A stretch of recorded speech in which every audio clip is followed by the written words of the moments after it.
Eve, everyone. Welcome to Horror and Hooch. I am here with Jade Astral of the Fifth Wall, Desiree of Tempered Drinks, and it's me, Kay Bly of the Fifth Wall. Tonight, we will be discussing the number one movie in the country, Us. Yes. And The greatness. we will do all of this while we sip our featured drink. Desiree? So, in honor of this movie, our featured drink is called the Untethering. Um, and the ingredients for this drink tonight are going to start with your favorite bourbon, which I have a Four Roses bourbon because I like Four Roses. Um, you also need a little bit of grenadine. You're going to need a splash of pineapple juice as well as some tonic water. This one is a first for us on this show. Try it, y'all. Don't frown at me because I know a bunch of y'all looked and was like, tonic water. Don't do that. You got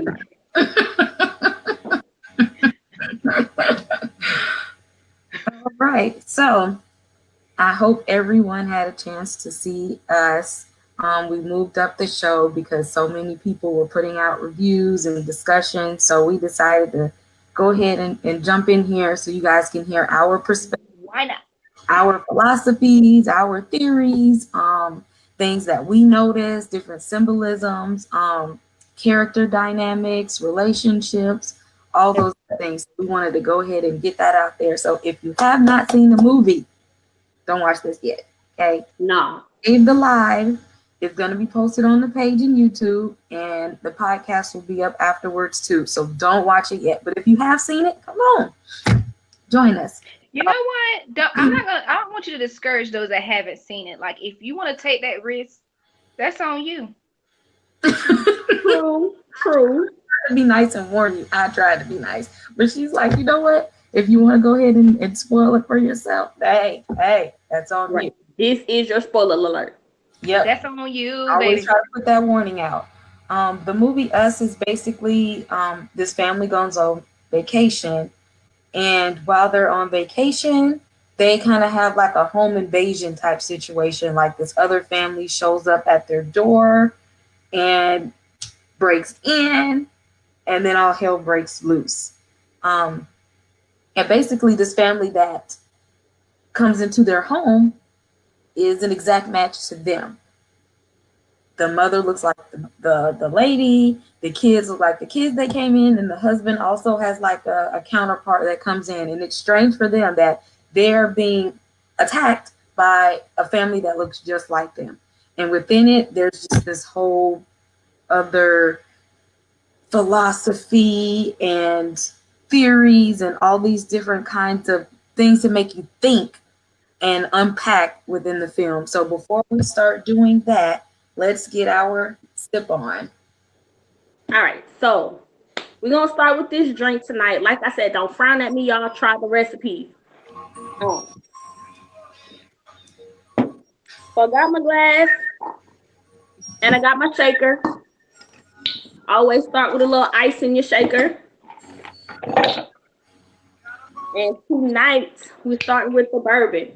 You need 2 ounces of bourbon. It's bourbon heavy, y'all. I'm bourbon heavy. All right. On top of that bourbon, you need just a splash of grenadine, not a lot. Oh, a splash of your pineapple juice.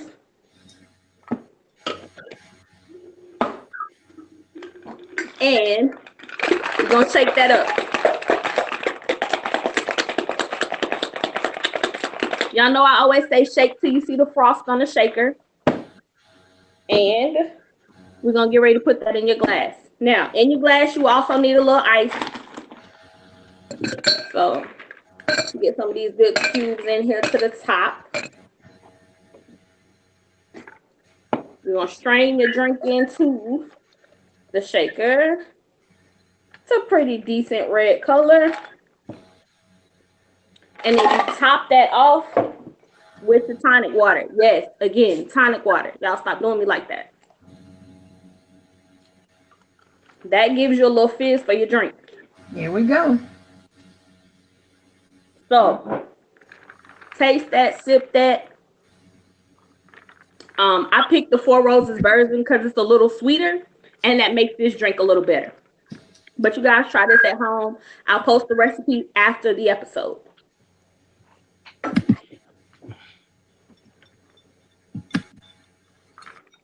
You know what? I've never had, well, I probably have had a drink with tonic water in it, didn't know it, but it's not something I prefer to go to the store and just purchase. But it tastes pretty good. And it's drink. It is. It got to be blended with something good. It can't just be like, oh, I'm going to drink some tonic water today. No, I don't ever recommend that, y'all. Stop playing. I think that's what messed me up because I did that before. No, ma'am. It was nasty. It was. It was so nasty. You didn't know no better? Now I know. So, now that we have gotten our drinks ready, take me one sip. Gonna be a little tipsy. Oh, yes. Y'all know. So, we're going to get into some of the theories from the movie. So, one of the ones that stood out the most was the doppelganger theory, I want to say. That there's another version of us somewhere out in the world. Jordan Peele actually said that that was one of his fears as to how this movie came about. Like that was like the first little piece when he was beginning to formulate the story. He always had a fear of doppelgangers for some reason. That, you know what, that is kind of scary though. Like, and then they tell you that there's always someone in the world that looks exactly like you. Right. You always run up on people that be like, oh, I know somebody look just like you. Yeah, I bet you do. And I'm like, uh-oh. That is kind of scary now. But this movie is saying that we do have doppelgangers. They all live underground and nobody knows about it. Except for in the movie, Adelaide stumbled upon the doppelganger, hers.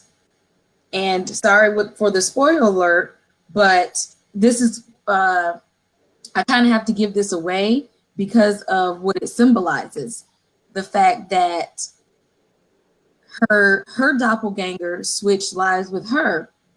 And she knew that her people, the doppelgangers, her and the others, were living underground. And there's all these underground tunnels throughout the United States.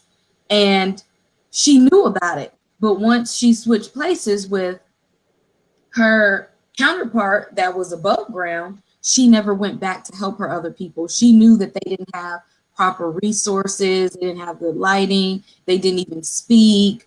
Like they weren't educated, that they just were stuck in these tunnels. And that's all that they knew.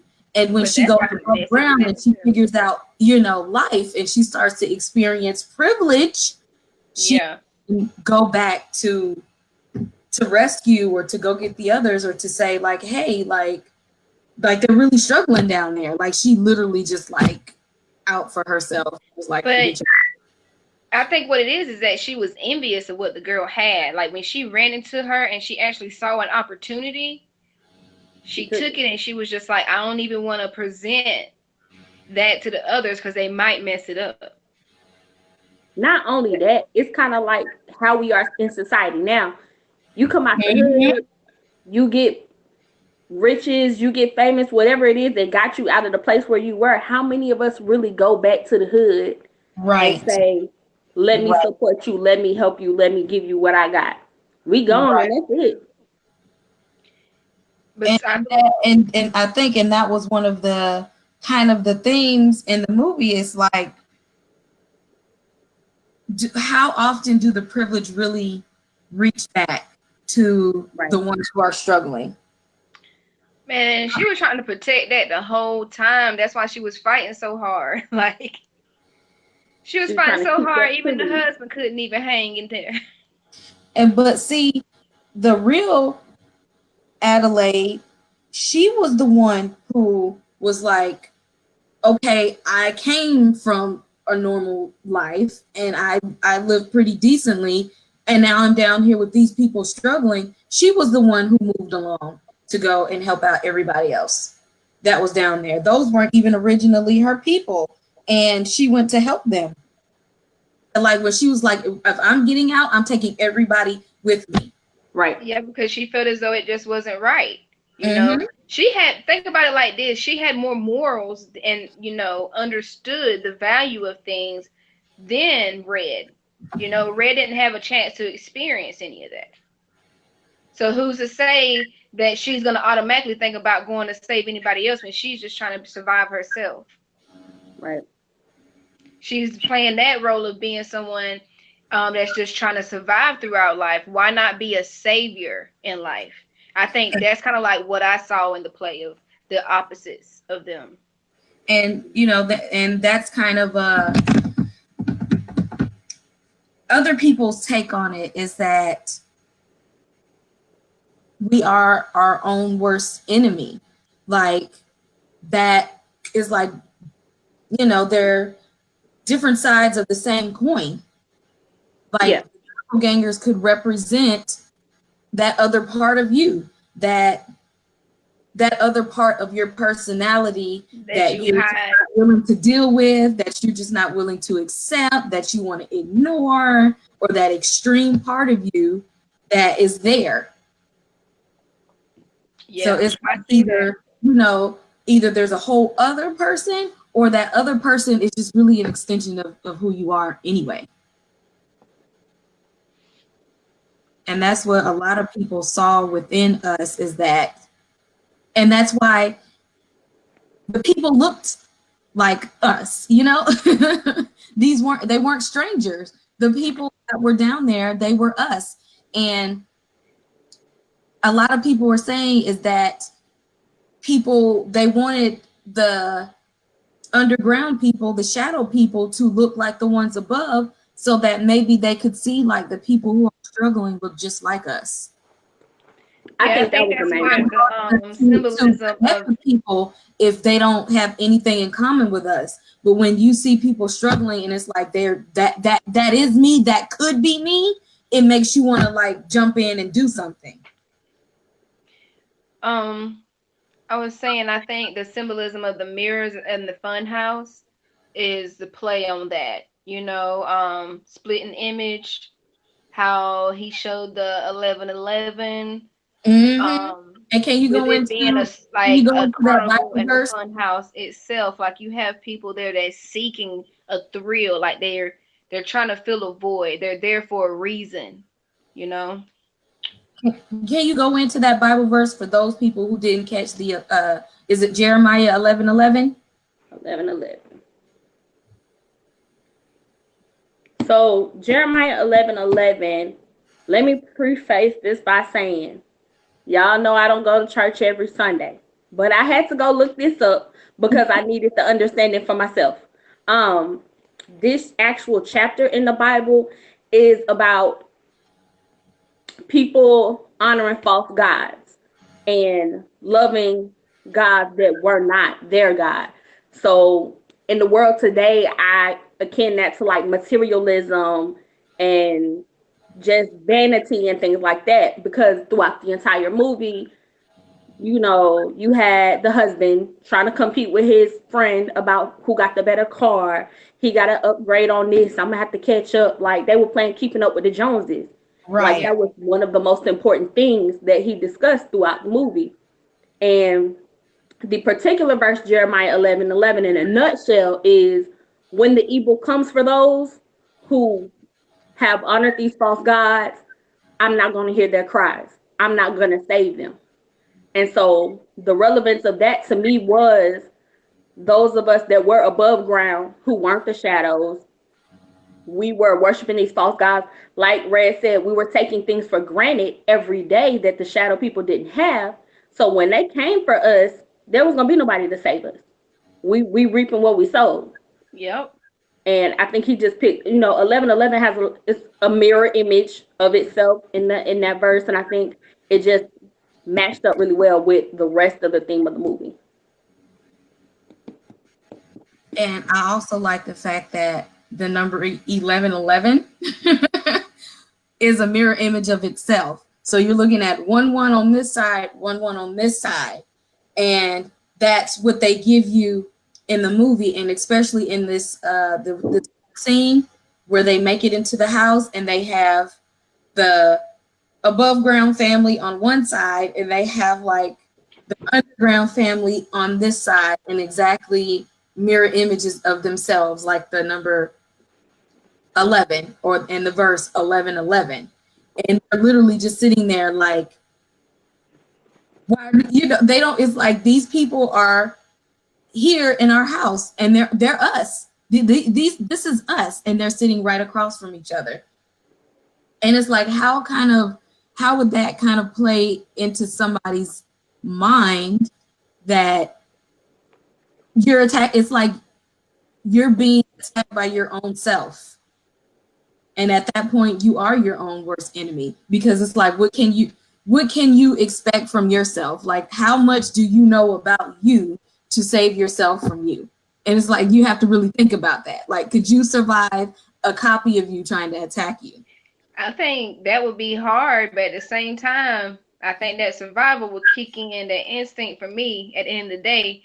Knowing me, I switched my mind that that's just a demon that's trying to portray itself as me, so it has to be extinguished. I think that was the daughter. That was the daughter. Y'all, I don't know if nobody else felt like she was the breakout character, but at some point, she got gangster. She was like, all right, I'm not going to keep running. I'm not going to keep trying to get away.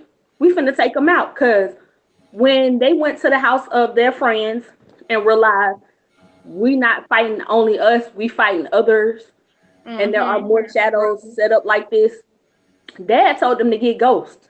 And they hid off to the side and decided, oh no, we finna go in this house to save our mama. So that for me was the breaking turning point for her character. Like, she bossed up and she took them out. She even fussed at her parents, like, I'm driving. Right, that too. She did. She was like, oh no, get in the back, let's go. But the son was very connected to his doppelganger too. He knew himself well enough that he was able to predict what his doppelganger was going to do at that scene where he was at the turn in front of that fire. Because it's like, you have to know who you are to be able to go up against yourself. That's why he was like, y'all get out the car, it's a trap. Yes. And in his mind, he known, like, maybe this is something that I would have done. So I know myself enough to know that buddy over here is going to do what I was going to do. So it's like, you really got to know who you are to be prepared for the worst of you. And in that moment, you could see that he was. The father wasn't. He got dragged out and he was hollering. He wasn't even really hurt before that thing dragged him out, was he? He was just a hollering. Because but think about Gabe. Gabe was always more worried about other people. I don't think Gabe was in tune with himself enough. He ain't know nothing about his culture. He ain't swing. He ain't do nothing. He did all that talking. But you saw that was coming in the beginning when old girl started spazzing out originally, when she realized something about to pop off and she went in manic mode. He didn't know how to handle it. He was there like, okay. Like, you saw then that he was not going to be the hero in this movie. He was so shallow with it. He was like, you look okay. It's like she's telling you she don't feel right. And you saying she look okay. Like, that's so above the surface. He didn't even go deep with it. Like, it seemed like he really didn't care. He wanted to have a good time. I don't know. Just there, the part Gabe was not prepared for this to happen. Even though he realized by the end, fake Adelaide knew that this was coming. And that's why you could see she was so calm when she was being handcuffed to that table. But even once they got in the house, she already knew what it was. She knew what it was. And it's like, I need to go back and look at it from fake Adelaide's perspective instead of thinking that she was real Adelaide. Because who were there to show I knew this day was coming. We was rooting for the villain. Handled that situation like, I know who this person is, and my sins have caught up with me. Yeah. And I feel every as time Gabe though, tried to open her mouth, she was like, hush, hush. yeah, like just go with him, just go, just go. But the thing at the end, when I thought about it, that was so awesome. He is such a genius. There's so much in this movie. It Is the is so fact much. that he had us rooting for the villain. Like, We I'm did. always rooting for the villain, though. But on purpose, we rooted for the villain on accident this time. yes, True. that's what I'm Okay, you're saying. right. You're It right. I wasn't root for the like you villain on picked out and purpose. was like, that's the villain. Like, you knew, you know what I'm saying? He tricked you. Yeah, he did. But then there Little was so sneaky. many subtle signs. Of course, you didn't know it when you was watching it, but in hindsight, you got to look at like the first thing that caught me off guard was them in the car driving, and I got 5 on it was on the radio, and the little boy was so lost, like he had no hip hop culture, and he was like, what does that mean? And then she turned around and she was like, get in the rhythm, and honey, I don't know who rhythm she was on. But Her and the little boy was bobbing all off the beat. think about it. She had a conversation later on with the other lady, their friends. They used to be dancers. So it's like, wait a minute, how you tell me that you used to be a dancer, but you can't even snap on rhythm? That Right. that right there was just like something ain't right, you know? What gave away when they were talking about, she's not herself. Like, Yes. and it's, there's like, oh, she's just traumatized by it, but her parents literally were like, she's not herself. And Like, this is not their child. she had to learn how to dance and stuff all over again to fake the funk at that point. Girl, she had to learn how to talk. Yeah, she had to learn how to do everything over. And just like she was literally like faking, she slid through that life and faked her way to normalcy. She made it. Meanwhile, real Adelaide under there trying to, making plans to take over the world all this time. Well, she did it right. But when you want to talk about the different characters and, she faking the phone, but at the same time, she was weak. She was like, look at her coming for me. But like, I feel as though she was kind of weak in some moments where she saw the children at least. Because she wasn't, think about it. She was a shadow person. She was underground. So those basic kind of, stuff that real Adelaide had in her, she didn't really have as much, that what to really fight. Adelaide, the real Adelaide had a lot more to fight for. She's like, I'm fighting to get my life back. Yes. Right. Fake Adelaide was like, no, I'm fighting to cover up the fact that I took your life. And she was fighting pretty hard, though. She had been experiencing privilege. So she hasn't had to be in survival mode from that point on. Like after that, she was just like, I'm going to sit back and ride the wave. When the real Adelaide, she was in survival mode. Yep. And she had her posse with her too. Exactly. And she said, I'm going to bring everybody with me. Even though your own left you down here, she brought me down here. So she left me and she left all of y'all. But guess what? When I make it out, I'm taking everybody. Like she had a plan, not for herself, but she had an army. And you know what? Somebody pointed out to me, my wonderful studio audience out here. One of the things that did happen in the movie was when Red was talking to them and she was giving the story, she said it. She was like, you could have taken me with you. Yes. I wouldn't have had to drag you down here and swap us out if you had just taken me with you. Yes, she did. I didn't understand what she was saying in the beginning. Yeah, you could have saved her.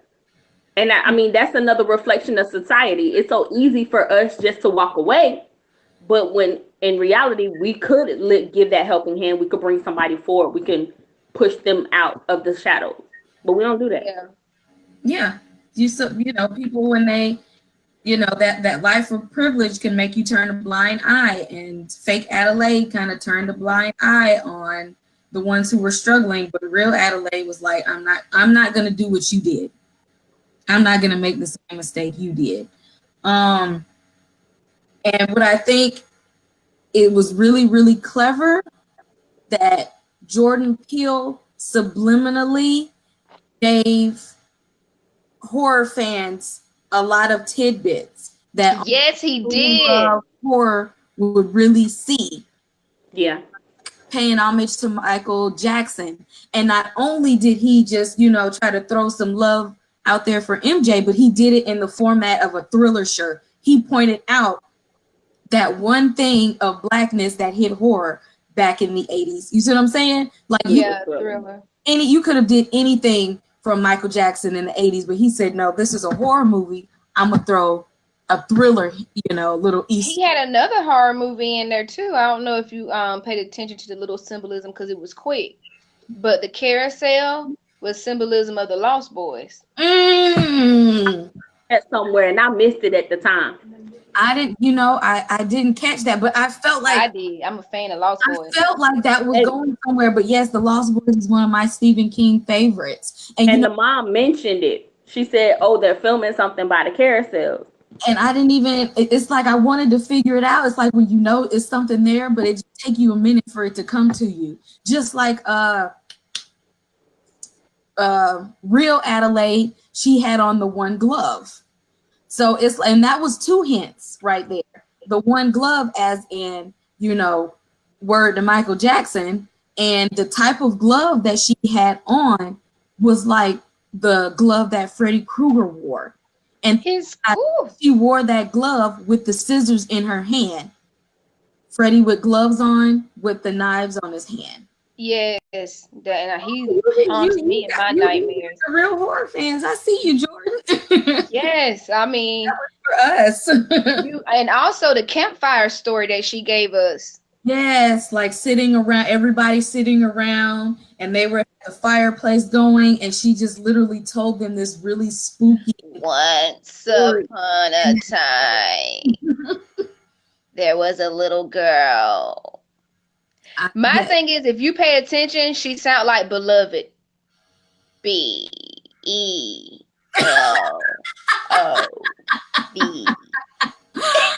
I never thought about that before. Once. Hey, but think about it. The girl that was in Beloved, remember, she wasn't around for a long time. So it's just she wasn't real. Exactly. When you haven't had to use your voice, and when it first comes out, it sounds a little strange, don't it? Oh yeah. Another thing that's creepy, and some people might not have thought about it at the moment, but when you think about the switch up, it's just the fact that you got kids that are in the other world down below that are half human, and then you have children that's in the human world above that are half shadow people.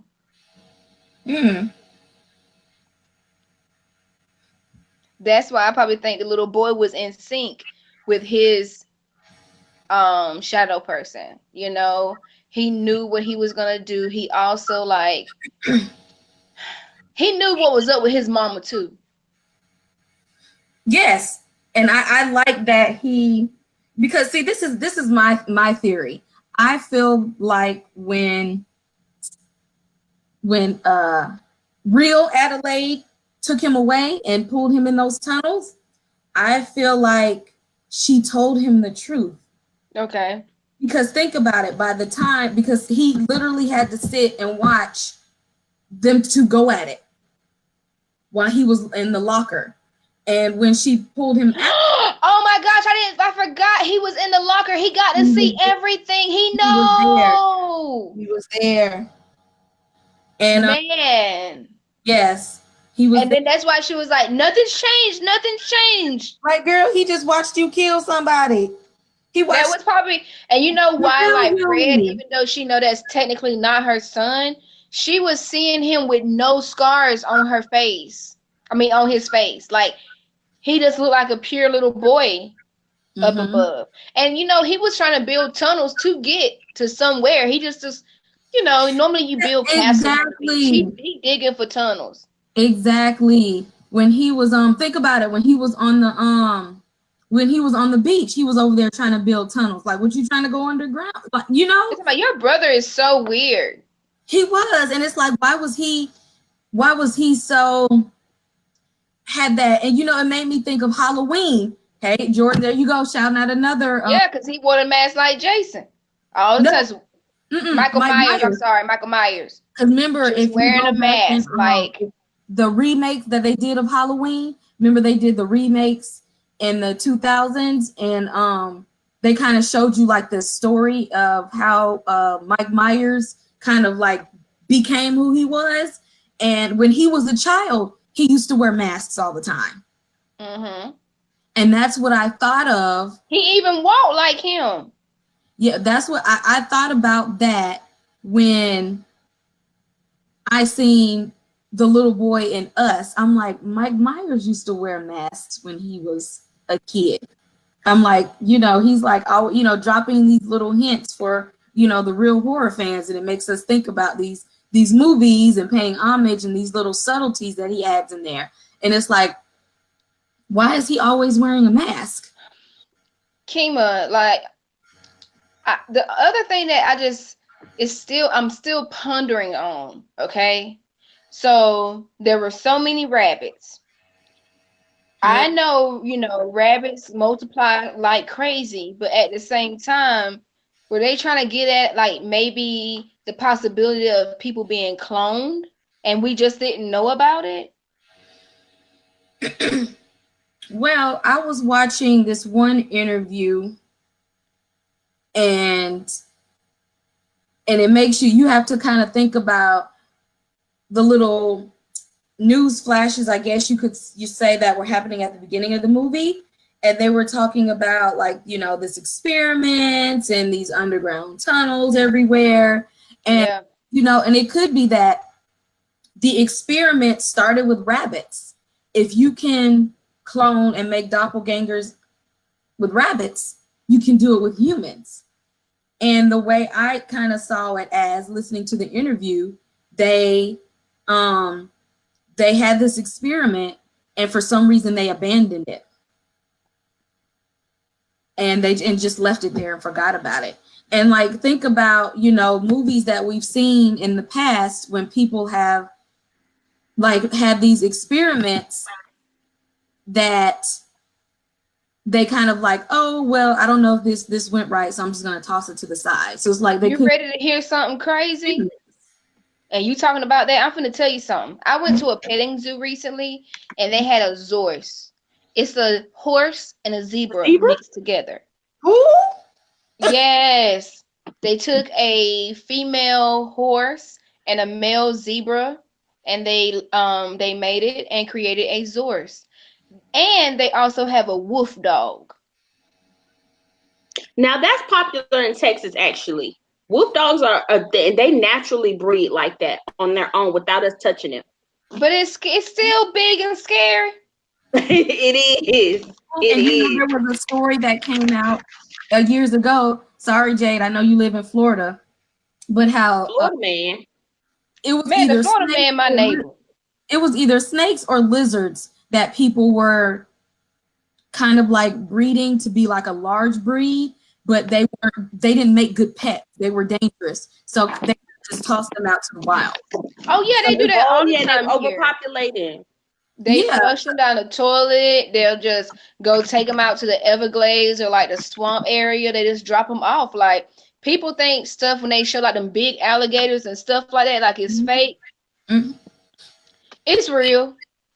And see, so I mean, what do you think happens when somebody said they've had enough? Like, why do you keep creating these experiments and then tossing them to the side? And now we're unwanted and useless. It's like Frankenstein. And all they doing eating rabbits. You get tired of eating the same meat. But did y'all notice throughout the movie that would make them enough to revolt? She did not. She had strawberries when they were eating fast food. Mm-hmm. She didn't eat anything on the beach. She didn't drink any alcohol. She wasn't eating the same as everybody else. She wasn't. Dang, good point, Desiree. She really didn't. Somebody opened my eyes. Okay. I kind of want to get into the dynamics of the different relationships, like the mother and the father, and the mother and the daughter. How did y'all feel about the mother and the father's, like, their relationship? I'm talking about Adelaide and Gabe. I think they fit together in the way that Gabe is a person, a black person who seems to have come from a nice, decent lifestyle that might have experienced a little privilege. And being that fake Adelaide, that's what she was thirsty for. She's like, I'm Yeah, she needed gonna that. experience all there is to get. So I think she attached herself to somebody like that because she wanted privilege. But poor Red didn't even get a chance to choose who she wanted to be with. She made that clear. She I got had Abraham. Abraham. And she And it didn't matter if she loved him. she was mad about that thing. Like, oh, you get the college educated man who likes to have nice houses and cars and stuff, and then I just got dumbass Abraham over Hey, here. Summer Homes, yep. But Abraham was very aggressive though. Even though he was servant like, because he did whatever, snap of her finger, Yep. but he was very aggressive. Yeah, and I think that in that way, I think real Adelaide was able to use Abraham because she needed a muscle. Yeah. Up here But to he take was the opposite of Gabe. I need him. Yes, he was. He was complete opposite. Yeah. Cause And Gabe got took out the first hit. for him for that reason. Like if I'm out here about to revolt and start a whole rebellion, I need somebody that's gonna be like this. And that's what he served the purpose that she needed him for. Okay, so how you feel about the mother and the daughter's relationship? Like, I just felt like the daughter kept trying to prove that she could be accepted as like a leader to her I mother. think she was different. Because every time she said something, it was off the wall. It wasn't your Yes. ordinary teenager conversation. And nobody paid attention to her. She would be like, oh, okay. Mm-hmm. Think about it. How would you turn out as a teenager if your mom was like a science experiment and your dad was a person of privilege? Like you smart, but at the same time you can't connect. Right. No kind of sense of like, not being really in tune to herself. And I think at that moment when she had to fight is when she really started to get to know herself and become herself. Yeah. When she definitely got her gangster. But it just seemed like the mother and the daughter wasn't as close as the mother is with her son. And that's something that I'm definitely not. I'm trying to figure, like, is it because the son is in sync and he knows what time it is? Or, like, what is it? Or is that something that Jordan Peele is trying to show us that's going on in our culture? Like, not saying that the mothers don't love their daughters, but they're more harder on their daughters than their sons. And they kind of like, son is king. I had a conversation with someone, I do believe it was Latanya, about this. She's got her degree in marriage and family counseling. And we were talking about the relationship between mothers and daughters and how sometimes it really can be either disconnected or really harsh. Like mothers are harder on their daughters because sometimes they want them to do better. We're harder on each other and we don't really show each other as much comfort and affection and love. It's like pick it up and keep going, Try to push them. But that's like women in general. Yeah, exactly. And you gotta be strong person. Yeah, I feel like in our culture, like the women, I love you kings, okay? But us women, like, we really are the backbone, and it gets so hard at times that it's kind of like default to be hard on your daughter because honestly, baby girl, when you get out here, ain't nobody gonna give you nothing. You hear me? Nothing. So I feel as though that's why it's kind of like default. Like, no, I love you, but I gotta be real with you. Yeah. But you need to be real. Yep. And you could tell that with between Adelaide and her daughter. Like she kind of didn't like. I feel like she felt more like she had to protect the son. Yeah, because the son honestly was more of her heart because she didn't get that Mhm. from her husband, which is another thing that's going on in our culture. You have these broken homes, Right? single parent homes, or either broken homes that are dysfunctional with both parents in there, where the mother sometimes will see the son and like kind of put him in that position of, your father's slacking, so now I need you to step up and be the man. But it's like Mhm. you're still a child.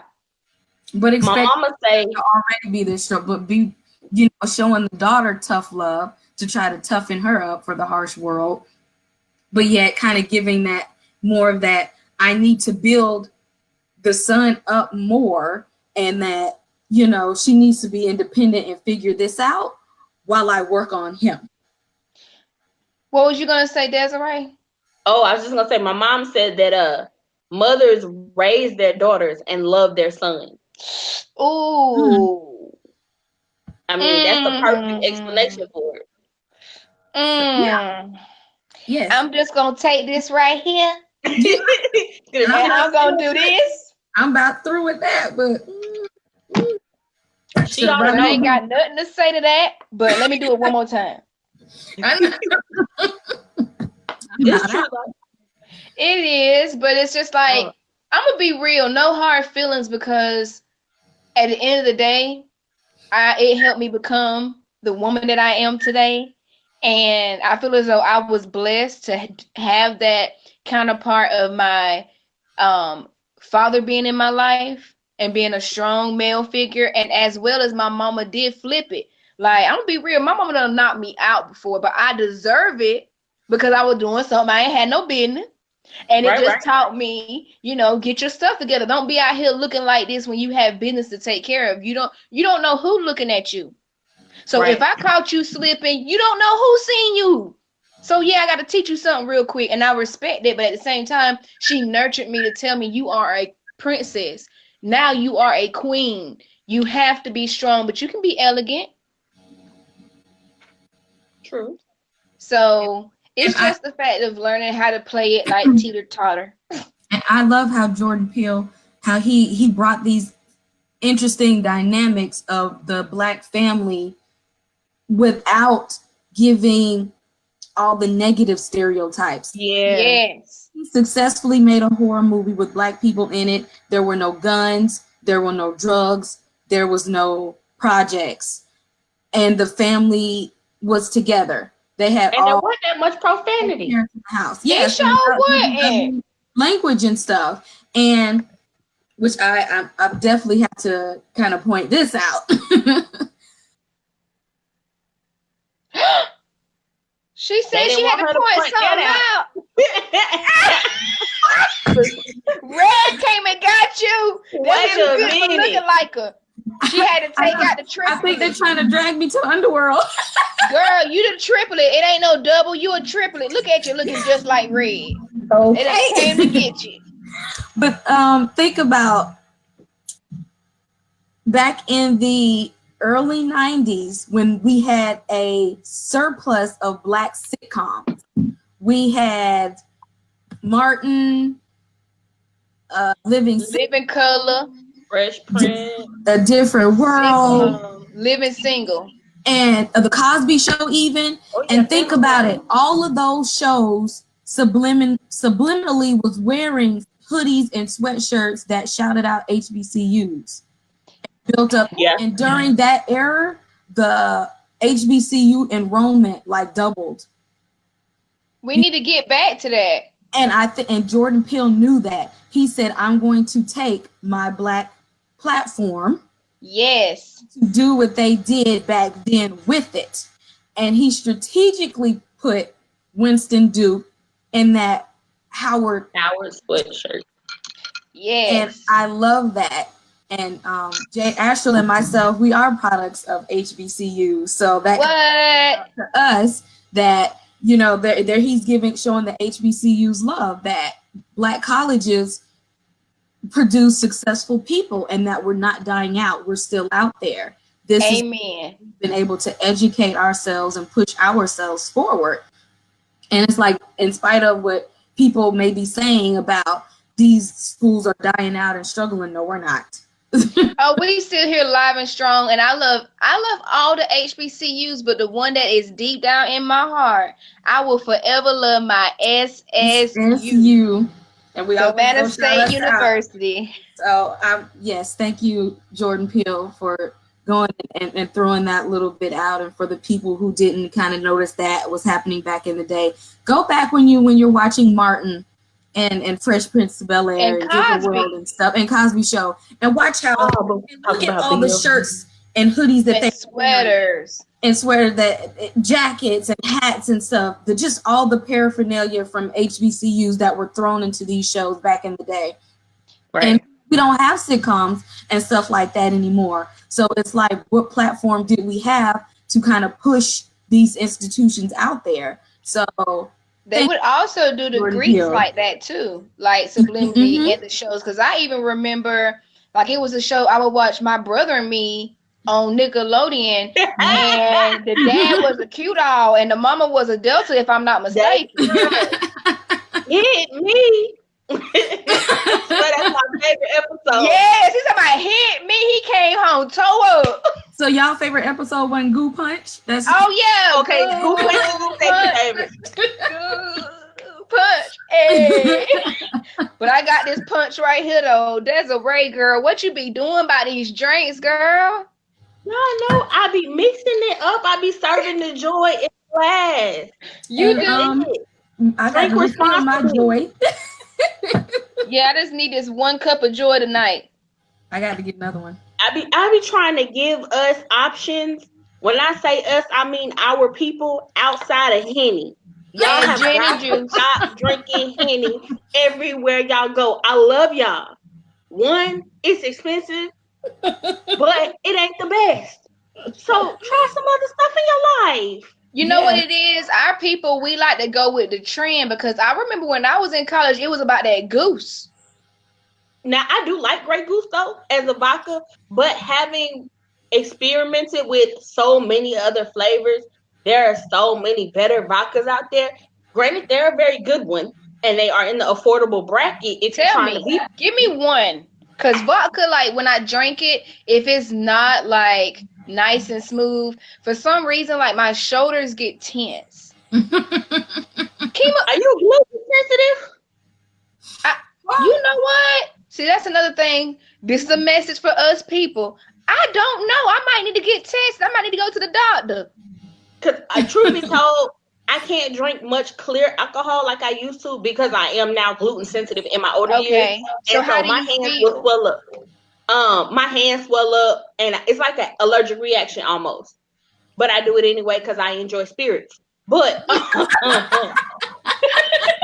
like as far as vodka goes, like I like Stolichnaya or Stoli, to say it easy. But that's not something you gonna walk into a bar and be like, "Hey, let me get that Stoli and so and so." Like it don't happen. Okay. And so that's what I try to do, y'all. I try to give us new stuff to drink besides the Henny. Don't get me wrong, I love the Henny, even though this Noir King, I'm gonna say it again, this Noir King cognac is topping Henny right now for me. And it's black owned. I've been plugging her since we started this. I'm plugging her again. Noir King. Get it in your liquor store. Ask about it. Put it on the Spell shelf. it out for me. Spell it out for me. It might be people like me. NOIR, which is French for black, and King, KING. Ask for it at your liquor store so they can start getting it. But it's Okay, really they good. might We need did to it bring it on the in. Black History Show. It's good. But yeah, I just be trying to give us something else to drink, y'all. That's all. And I appreciate that, because honestly, like, I'm so serious. I would not have purchased that water. Tonic water. And look, we got Kay Block still over here on her bubbly. Girl, you need to get off that little fizz. We gonna bring her. Look, listen. Listen. Who you listen to? Okay. What is your shadow name? I'm like drinking it, and then after I sip it a few times, I'm like, I just need a little fizz. Oh Oh Lord, you right, Desiree. I was looking at some of our comments. My mom said try some peach crown. It's out of stock. Tell your mama stop playing. I've been trying to get it, and it was limited edition for like that little bitty time frame. It's coming back out next year. I'm gonna be ready for it next year. But they have gotten rid of it for the area where I'm at. I asked for it today when I was at the store. I'm gonna see if we got it. I might can get you one. Appreciate it. I seen a comment that pointed out another subliminal for Michael Jackson's Thriller. Y'all, I didn't even see it. She said, just like Thriller ended, when how Michael had that little sneaky smile at the end. And he was like, yeah. Oh yeah, he talked around like at the end when fake Adelaide did that little smirk to let you know. Oh my God. I didn't even see that. Well, you gotta think. He was just as influenced by Michael Jackson's Thriller as I was, because in my mind that was like black horror that you don't see. Because think about it, this was especially like in the 80s. Like he really took a genre that he loved and mixed it with something that he could do and made a whole music horror video. And I'm really appreciative of that. I know some people who are still scared to watch Thriller to this day. I ain't gonna name no names, but some people are still scared to watch that movie. But that kind of like, that inspired me a little, like black people we can throw some horror in there. Not all black people are afraid of horror movies and stuff. Jay, what you got going over there with this machine? So I went to a carnival earlier today. This not one. A carnival in Santa Cruz? I'm not on no Tampa Bay. So I was wondering, since you're dressed like us, care to join? I'm trying to understand why they selling machetes at the carnival. I had this with me underground for so many years.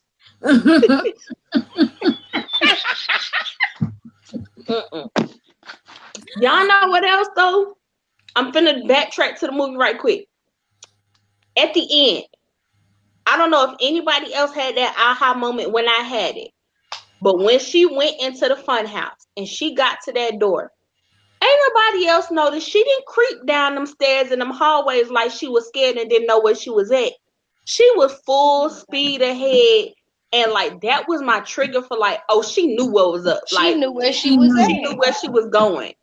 And that's why she was like, I'm going to get my son because I know where he's at. Right. In the same Hey, Desiree. In the same place that she took real Adelaide. And then I can't figure out why the son was the only one who could control his shadow self. Like when he lifted his arms and start backing up, that little boy started lifting his arms and start backing up too. See, he practiced with that in the closet. He was practicing in the closet doing that, right. And I think and that's when I was going back to, how well do you know yourself as to if you did meet the worst parts of you, would you be able to deal with it? You know what? Handle it. And Kima, like that just clicked in my mind. The reason why he probably knew himself is because he probably had more genetically of the shadow. You know what I mean? Like he was already odd and awkward. There's no telling the thoughts that was running through his mind. That's probably why he wore a mask, because he was probably having dark thoughts.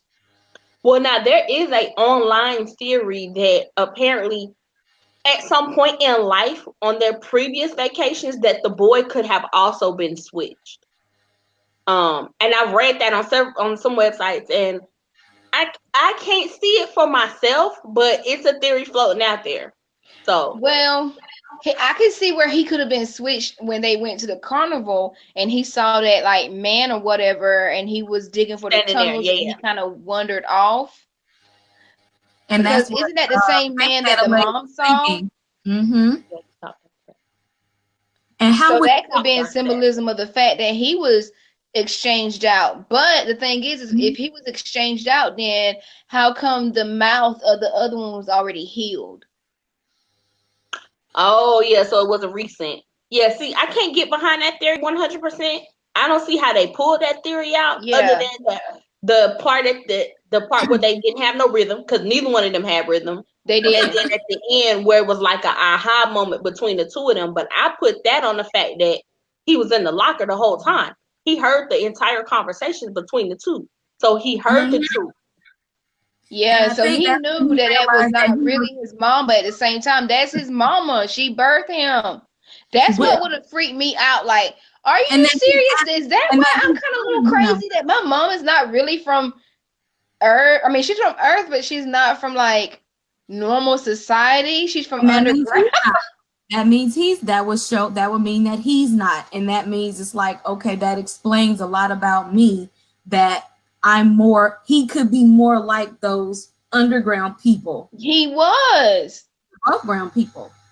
And that could make you feel awkward. And see, that happens and it's like he knew this part about himself existed, but he probably didn't know what it was.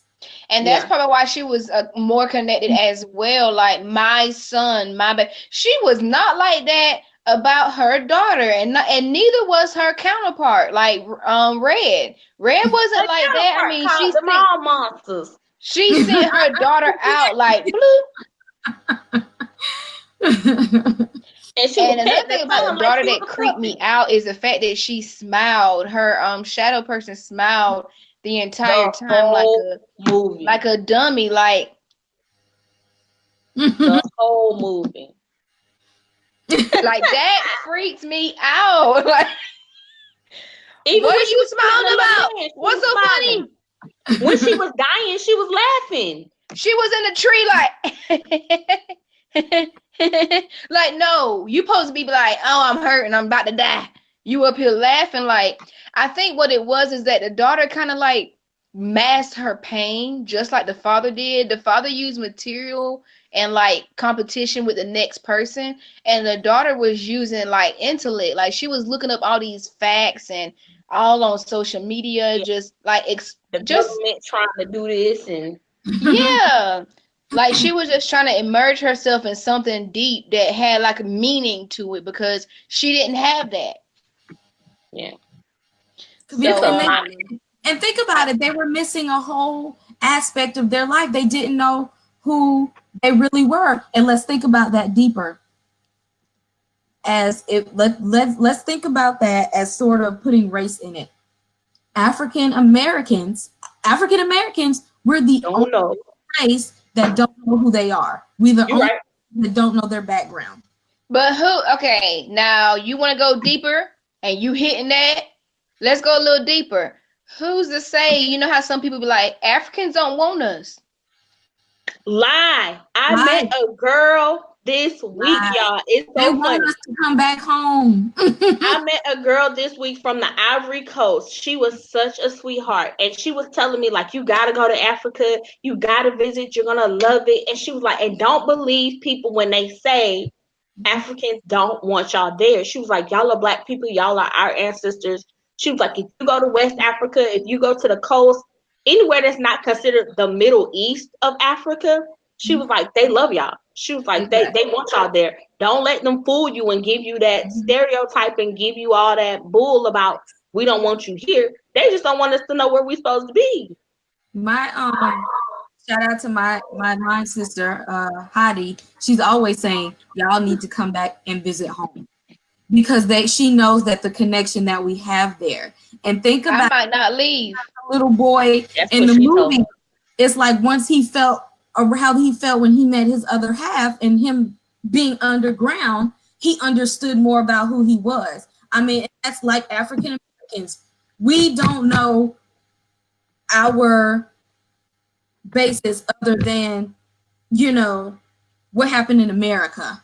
We don't know what African tribes we came from. We don't know what countries from Africa we stem from and our family that's there. It's like we're missing that whole piece of history that happened before America. And that's why when so many Black Americans go to Africa, they feel that connection that they didn't have before. And so I get how those kids could be feeling like Empty. something is, it's like what something is not right, and it's because there's a whole other aspect of their life that they're missing. That they're missing. But then also, if you want to bring it back up a notch, not as deep, you got to think about those kids that they didn't have to experience the actual ghetto and the projects. Like they were born into the suburbs, so they have no exposure to that. They don't even understand the language. The son didn't even understand what 5 on it mean. Right. The daughter did, because obviously she probably researched it. Probably Googled it. Right. Yeah. Googled it. So, because she said drugs, she didn't even say weed. Exactly, because she gave a generic. Oh, it's about drugs. Weed is not a drug, okay? Oh Lord, here we go advocate. Weed is not a drug. I'm just gonna say that it come out. It's natural. Ain't nobody got to do nothing extra to it. You put a seed in the ground, it grow up, you burn it. Okay. It's just like tobacco. So wait. One of my viewers made a really good point just now, and we're talking about something being wrong with the kids. And kids said that you have to remember that the fake Adelaide birthed these kids. And technically, the fake Adelaide don't have no soul. So these kids are born already missing something. So that's why they're so different. Dang, that's why they don't. But you know what?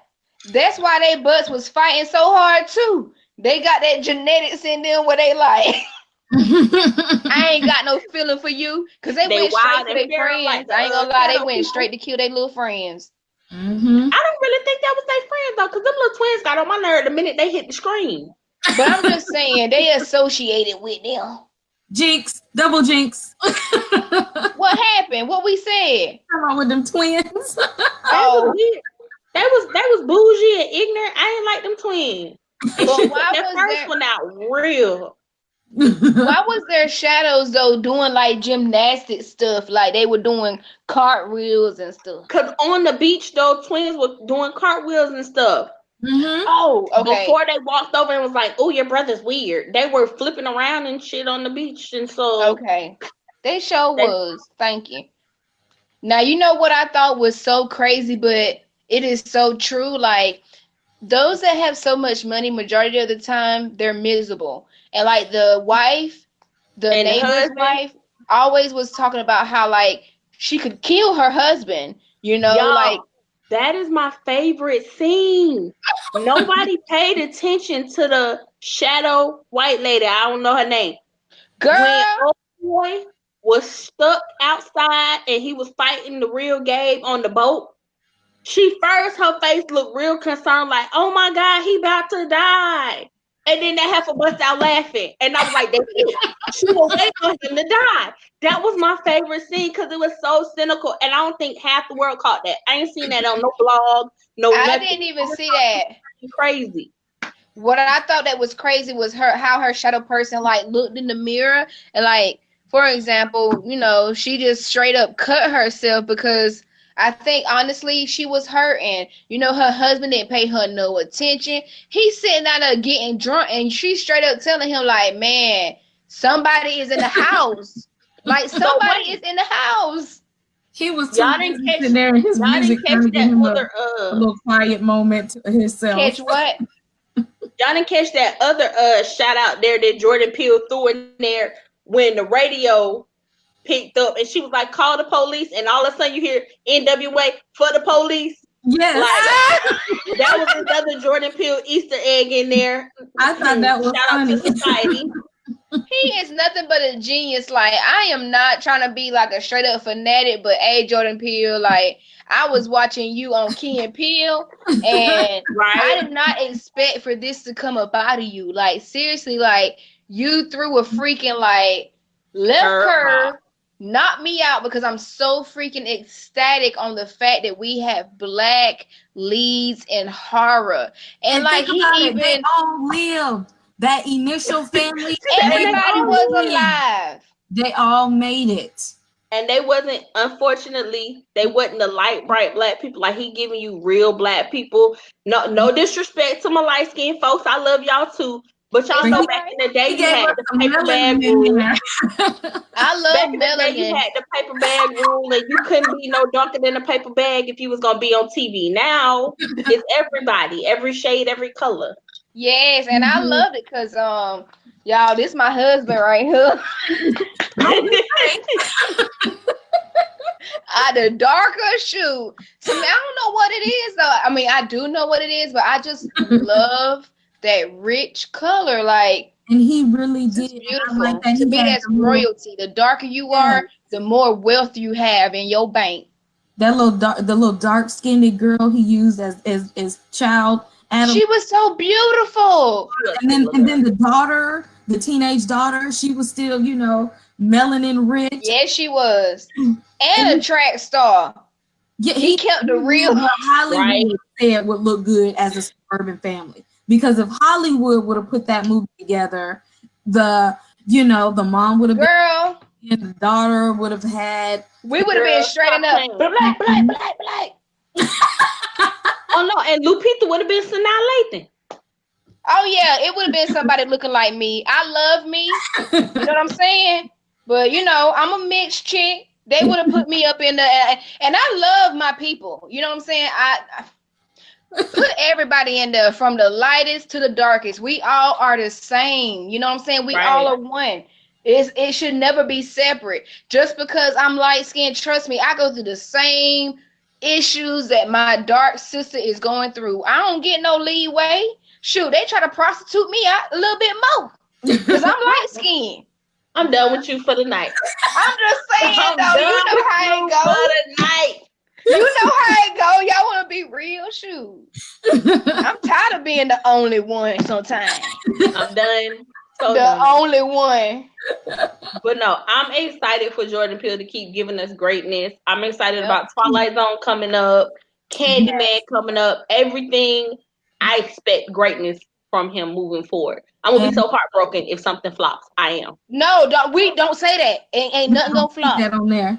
We're not gonna. No, not because of his talent or lack thereof, but because every time somebody gets so high and they do something They so come great, after them. they do something. They gonna come after him. They gonna dig up some old dirt that don't make no sense, no But you know relevance. what though? My sage and my Palo He might, over girl, Jordan he Peele. might be smart enough to already prepared for that. We are You putting gotta think positive about, energy around him and his genius. he's so genius that he's probably already got his ducks covered. Mhm. Because he knows that they come for the great. He's already let them know, do not compare me to Steven Spielberg. I am Jordan Peele. Right. So I feel as though it's like, no matter what you try to do, I'm good. Especially if he's covered. Because if he's going to bring Jeremiah 11:11, then you got something going on. He got So some if pretty he's background covered there. and he's really trying to lift our people up, then he gonna be all right. No, any weapons that come to him, he gonna be all right. So that's what's in my heart. I pray that he's come at this with a pure heart and a pure soul, because this is what I've been waiting for. I've been a horror fan since 5 years old. Right. Yep. Like, I'm so excited. Shout out to my mom and older sister for letting me watch horror movies at a young age. Thank you, Mama, Right. and sci-fi. I love you. Thank y'all for letting me sit up when I couldn't go to sleep at night and watch horror movies. Okay, and X-Files. Tales from the Crypt. That little skeleton didn't ever scare me when I was little. I laugh when he laugh. Right. Exactly. He's given us all this greatness. And he's also going to bring us Twilight Zone soon. So Yes. episode, we will be going to talk about different genres that have horror elements. So Awesome. cover sci-fi and highlight the new Twilight. So everybody make sure you catch that episode. We're gonna spotlight supernatural genre and talk about Netflix's Always a Witch. And then we're gonna go into fantasy and recap Game of Thrones for everybody. Make sure you ready. Y'all are so fans. Look. Show that Desiree. Winter is coming. Winter is here. It ain't even coming. It's here. Is here. So make sure you guys get up on those 3 different little genres there, because sci-fi, supernatural dramas, and fantasy, they all have little elements of horror within them. So we're going to pick these things apart and find the horror in those genres through Twilight Zone, Always a Witch, and Game of Thrones. So be ready, because we'll be back. Excited about that. To look for.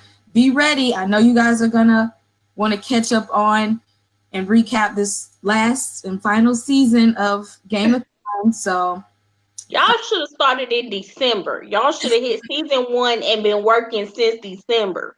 if you ain't caught up now, I don't know. Let it go. Well, I do know one thing. They need to get ready for the next featured drink, because Desiree, every time you come through, you with a hitter. I'm Every done. time. Thank y'all. I try. So listen, I am not opposed to taking suggestions. Y'all follow me on Instagram at Temper Drinks. Follow me on Facebook at Temper Drinks. If you got a drink that you think is popping, let me know. Send it to me. I will get it out there. And follow all and the Fifth Column on Facebook and Instagram and Twitter. And Twitter. And you guys, next time, I told you guys what to expect. We might actually do like a giveaway. You never know what happens when you tune in. T-shirts, you never know. For you. Make sure you stay tuned. Follow us on social media so you can catch us on the next Horror and Hooch. Good night, everyone. Good night. Good night.